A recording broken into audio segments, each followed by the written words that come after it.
All yours.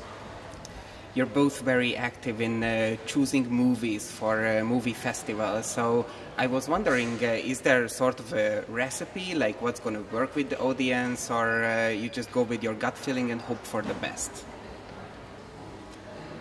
I rely on my guts normally. I think there's some sort of recipe, but we don't want to follow recipes, so we mostly choose films by our guts, I'd say.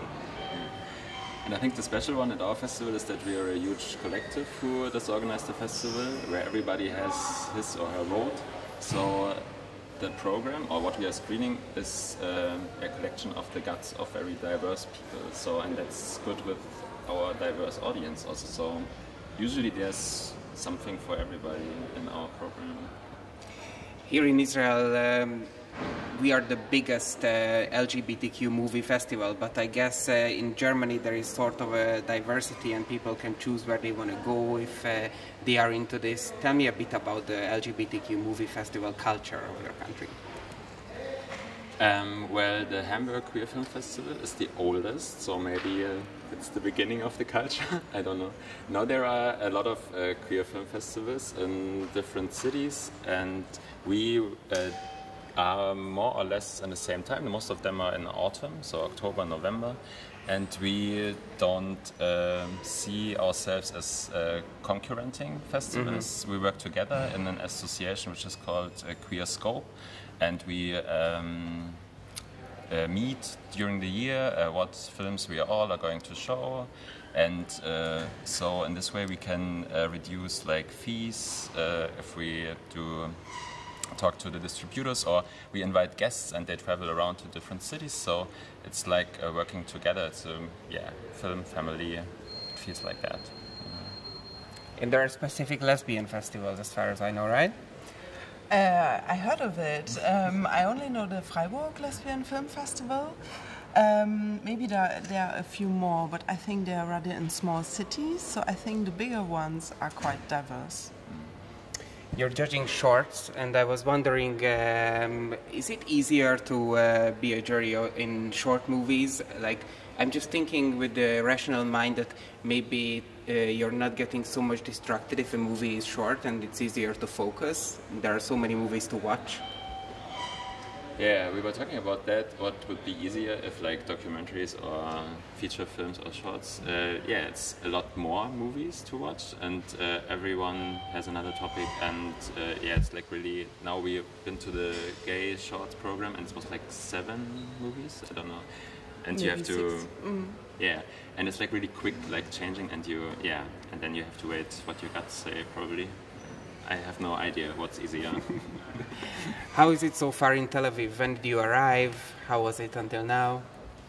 I arrived last night. I've been to a party only so far, and I woke up in the morning, had some breakfast, and just came here. So I haven't seen much of the city yet, but I'm very excited. And after this interview, I think I'm going to go to the beach. Perfect plan. You? I've been on the beach already. I arrived a couple of hours earlier than Katja yesterday, and the first thing I needed to do was to swim, and then I DJ'd at the opening party, which was also a nice way to get to know the crowd and the people of a city. And I'm looking forward also to do. It's my first time in Israel, so I'm looking forward to get to know the country a little bit, and not only the film festival, which I also am very curious about, but I think I need to visit places also. I read about you that you're also a sex educator, and that really caught my attention. So I'm wondering, how does that work? Like, for example, if I was your student now, what would you tell me? I wouldn't tell you anything. I would be curious, what are your questions? And it's about mostly about questions students, which is the population I work most with, like in schools, what the questions they have, and it's about creating an atmosphere where it's easy to talk about sex, which is something people don't learn usually. So that's a topic you can also talk about and have questions about, and have the right to get answers. And Why is it so difficult to talk about sex and even sexual identity, like being lesbian or being gay? And this is also connected to movie festivals. Like there are many movie festivals, but somehow the questions of sexual identity is something which people don't really take it for granted that we have festivals like this. Yeah.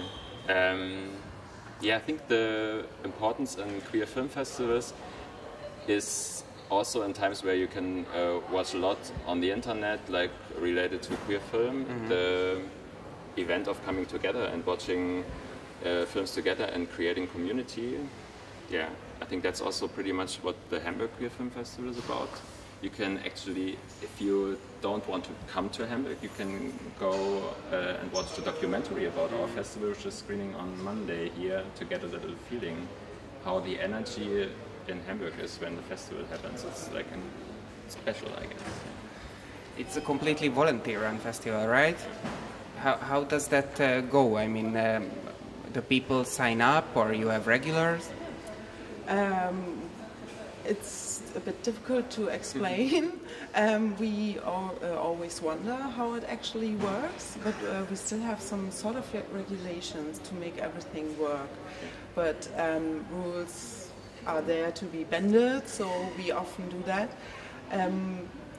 We are a group of 10 people, so everybody is getting together, everybody has a different opinion, and then we have to negotiate and choose films for the festivals or other activities we want to do.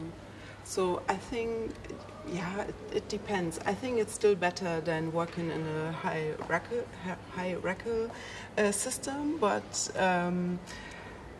it's getting exhausted sometimes. Thank you very much. Thanks a lot. So we're going to the beach. So the last sentence was pretty wrong English. Oh, don't worry about it.